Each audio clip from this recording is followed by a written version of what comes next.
Welcome to Dark Envoy review, you motionless bastards. Dark Envoy is a tactical RPG from developers of Tower of Time.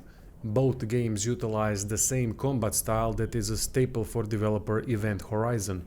For me, it is one of the best combat designs at the moment, so let's start the review by talking about its strongest point. Event Horizon games have a unique combat design in a way that it doesn't pause the game completely but slows it down.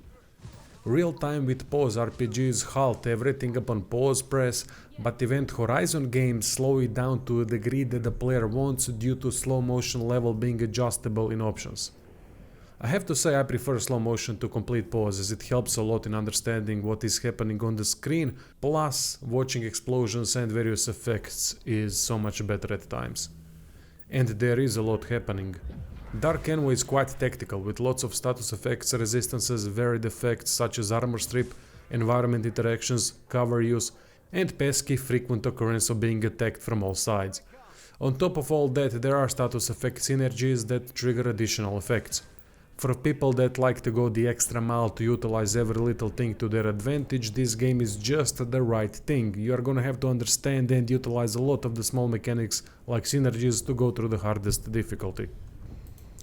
I have played the game on hard and at times it was really challenging, but other times I was faring rather well with my team. Dark Envoy is not balanced that well as one would hope, but it still offers a decently balanced challenge.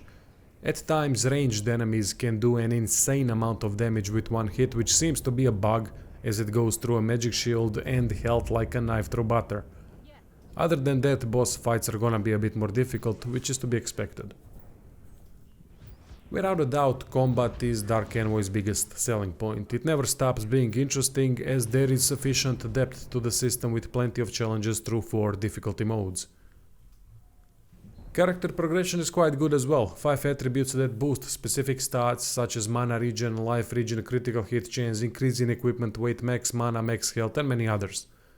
There are 4 classes in total with 3 subclasses each: Warrior, Ranger, Engineer and Adept. Every class and subclass have a unique set of skills. Gunslinger can throw exploding TNT barrels and grenades, Constructor can summon giant robots and build turrets, Guardian can tank and boost allies, and so on. Each class plays and feels very unique, with subclasses adding extra specialized flavor. Skills are very well done and have practical variety in all possible ways: AoE, Walls of Fire, Path of Ice, rods that recharge magic shield and many others. A lot to play with. Story is predictable at first, but becomes more and more interesting as you go. War-torn nation, factions, ancients, and a long-forgotten powerful high society group. There are plenty of choices to be made, which I like, and the effects of those choices are felt instantly and in the near future. Choices add a layer of replayability, but there are only 2 choices per situation, so one replay is realistic.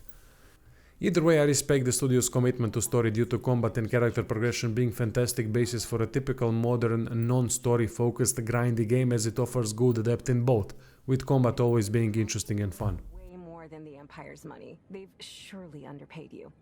Unlike Tower of Time that is set in one location, Dark Envoy is spread across the game world through story and side missions. It is quite a simple structure but feels more disconnected than Tower of Time. Having lots of smaller locations not connected to each other doesn't play as well as one bigger location for a story-driven game like this. Problem is also the presentation. At least half the locations look bad and uninteresting. Now, I'm not the one that pays too much attention to graphics and overall presentation as long as it is not hurting the game. In this case, it is hurting, unfortunately.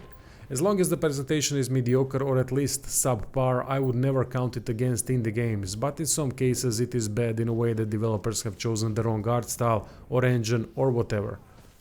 Visual effects are decent, with average character and equipment details, but locations are unappealing, mostly next to bad robotic animations. Biggest issue is the turning animation. They are at the level of the first 3D games in the 90s, and it is not acceptable. Honestly, I think Dark Envoy would have so much more character if it applied a simple 2D isometric engine with, let's say, 3D environment or something like that. Even if 2D graphics would be at the level of the first 2 Fallout games, it would be better than this, as it could add more flavor and atmosphere. There are other issues like subpar pathfinding, evident lack of polish, bugs, nonsensical loot distribution, bugged tooltip gear comparison, co-op has issues from what I've read, missing heavy armor research option and couple other things. With all that being said, my final score for Dark Envoy is 6 out of 10, which translates to a decent above average game with potential of 7, which means a good game. It would be easy 7 if it was more polished, and it most likely will eventually reach that score through patches and updates. Deep tactical system with good character progression, continuously fun combat and decent albeit predictable story at times are definitely worth checking out.